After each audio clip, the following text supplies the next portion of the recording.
Well, the definition of vernacular art is, it's a little sketchy, but the short answer is that vernacular art is art made by artists who are untrained, so they haven't received any formal training. They're self-educated artists.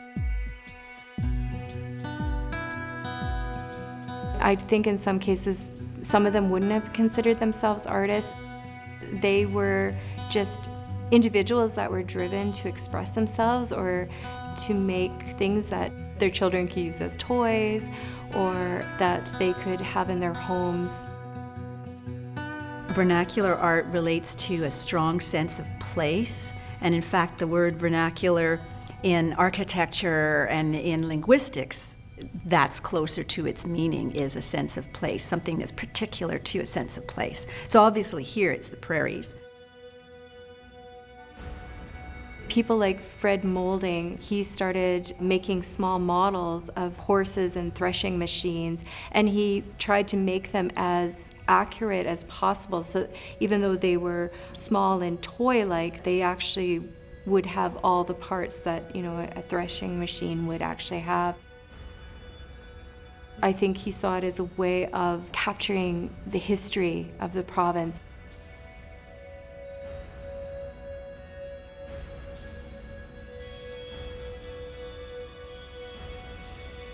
There's also a little back and forth around vernacular art and the place of folk artists. And so in this exhibition we've used the term folk artists a lot because that's what people are really familiar with. Traditional folk art would be like quilts, wood carving, making whirligigs. Those have been going on, you know, for centuries and would have started in the prairies when people immigrated. But what we've focused on here in this exhibition is what's kind of described as contemporary folk art, like painting and sculpture, drawings. It's sort of based more in fine arts rather than so much craft. As you can see in the exhibition, there's lots of color and most of the work is very playful in a way. A lot of it can embrace a real kind of joy of life. Here we're looking at a piece by Harbuz called 10 Weddings. She's actually collapsing time and space in this one work. So they didn't all happen at once on one day. This was 10 weddings that happened over course of a number of years. So they're weddings of her children and her grandchildren. She's referencing the town that she was living in, but also you see she's written on that building Saskatoon. So I think she's referencing how spread out her family is and just referencing a lot of different memories in one picture. Elements here typical of some folk art. There's a real variance in scale throughout the image. Here you've got these really large vehicles that are somewhat like almost as large as the building here, and a real variance in perspective as well.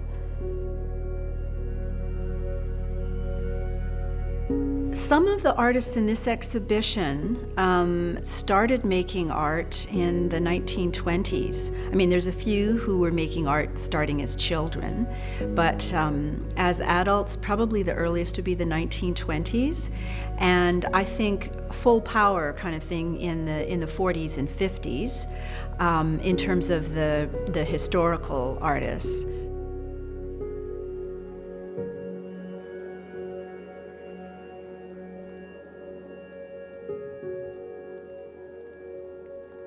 Predominantly, a lot of folk art shows will focus on settler culture or pioneer history, and so we wanted to include Indigenous voices so that it gave an alternate sense of history of the prairies.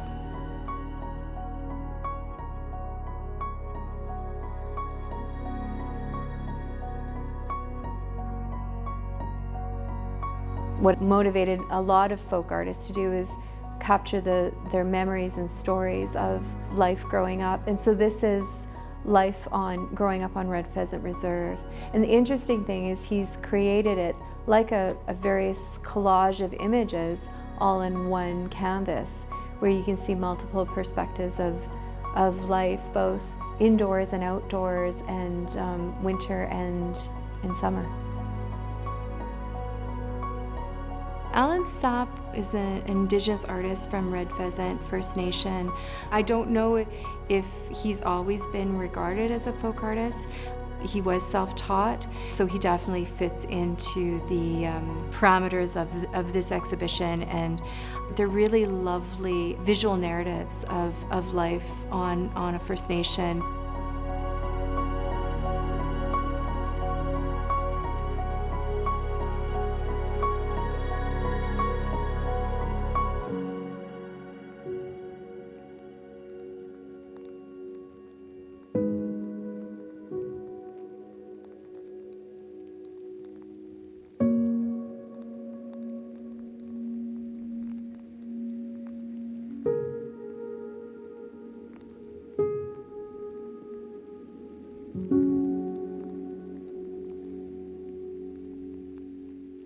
Frank Cicansky was an immigrant from Romania. He was trained as a blacksmith and a wheelwright.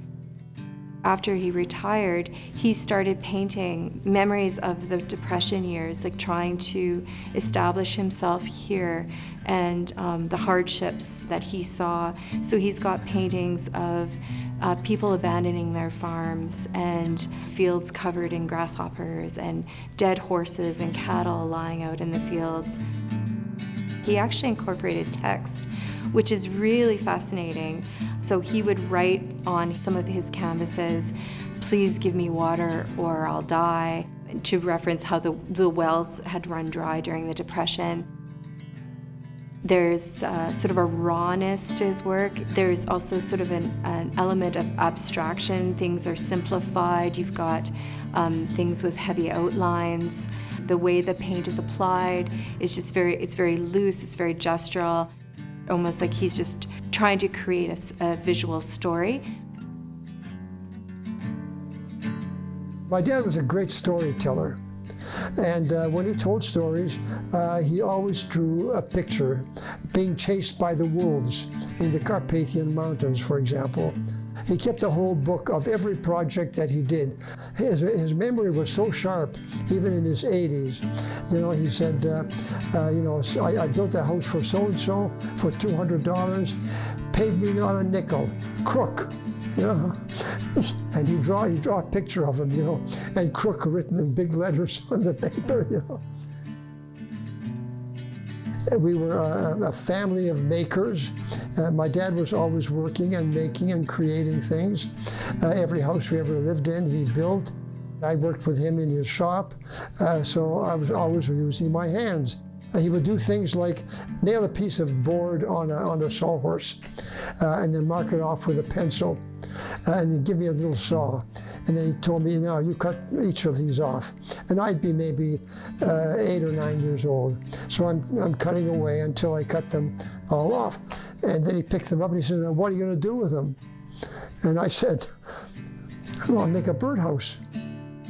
The craftsmanship and the ability to work, it's still part of my life today.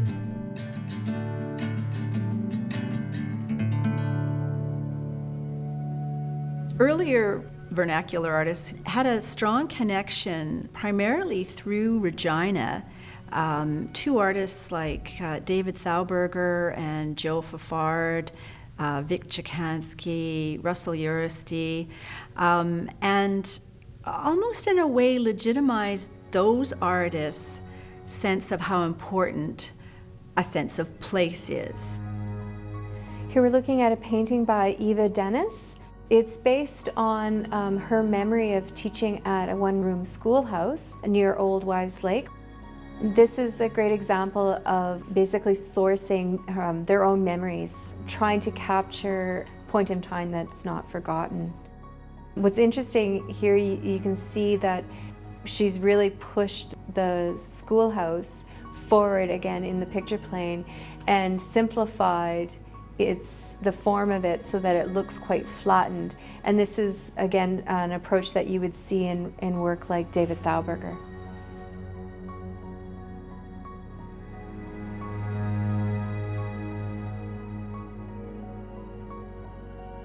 I knew many of those artists and spent time with them, and we became friends. So it's like they're alive and present in the exhibition again. I remember sitting in Wesley Dennis's living room and talking with he and Eva about their paintings. I remember up in the tiny little bedroom that McCarger kind of was relegated to for his paintings, and seeing the paintings all stacked up floor to ceiling. I remember visiting Molly Lenhart.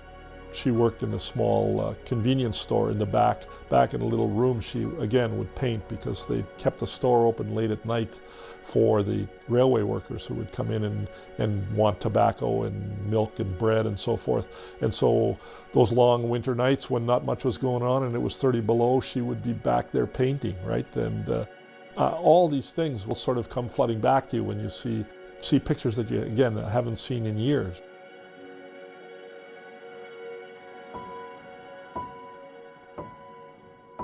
Folk artists provided a context for making work about this place. They set the foundation for that practice of making work about what you know and where you come from, and that it was relevant to contemporary art. This set a good foundation for the generation of artists that came out of the 1970s.